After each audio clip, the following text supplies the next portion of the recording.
First of all, I agree with Alternate Director Gerrard that if this does go forward, that there needs to be meaningful consultation with all the residences of that area, including Willis Point. This is a better recommendation, I think, than existed prior to the supplemental, but I'm going to have difficulty voting in favor of it. In fact, I won't. And the reason being is that I think our choice of a representative technology that requires a very large site and a very large capital outlay and considerable operating cost continues to drive us in a direction, in a rather single-minded manner, that has excluded us from examining other possibilities, such as modern gasification systems that might have lower capital costs, that might have lower operating costs, and that might require considerably less in terms of site size.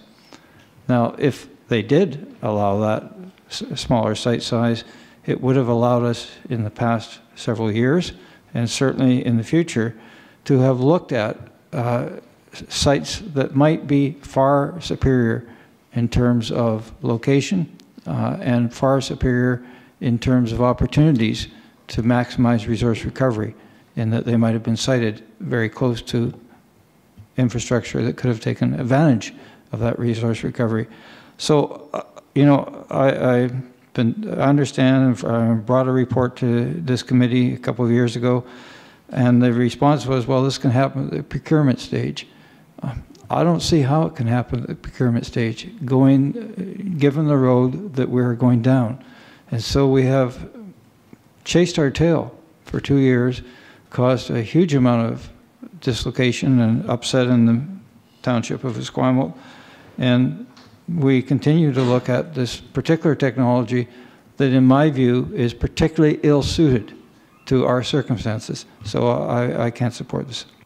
I think the amendment is appropriate in that it does, to some degree, open the door, perhaps at least a crack. And I do have to go back to remind the committee that some time back, I took the initiative to go out to a reputable company and ask them for a ballpark figure for things using modern gasifier technology. And that ballpark came back with a potential savings to the committee on the biosolids facility of some $200 million in capital cost, $3 to $4 million in operating costs, and the opportunity potentially to use a much smaller site. Now, I stress that all these things were ballpark figures. However, nevertheless, I mentioned at the time, shouldn't we investigate this, since the opportunities were so huge?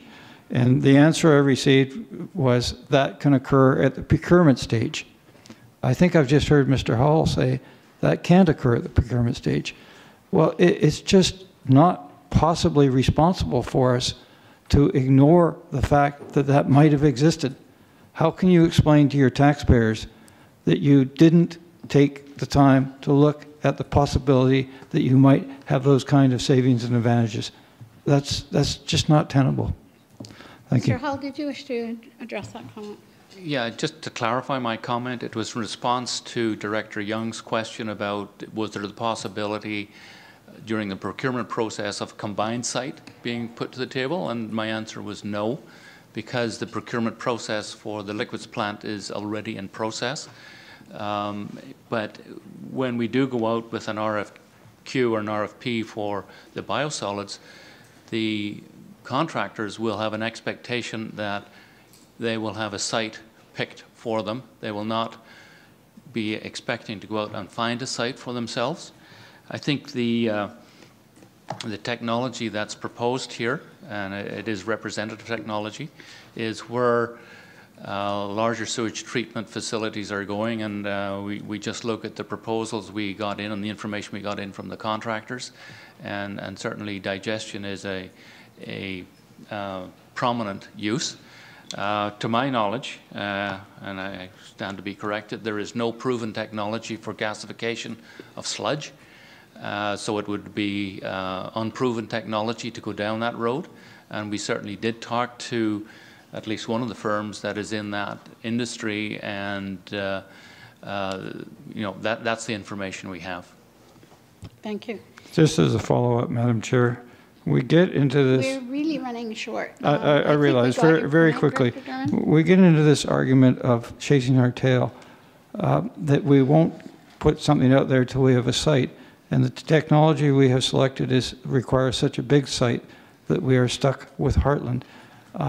If there was another technology that allowed us much smaller sites, we should have investigated it. We still should, to see if it's a possibility. I talked to a major company at FCM, not the one who had given me the ballpark figure, who said, oh yeah, we would like to make a bid on your biosolids facility.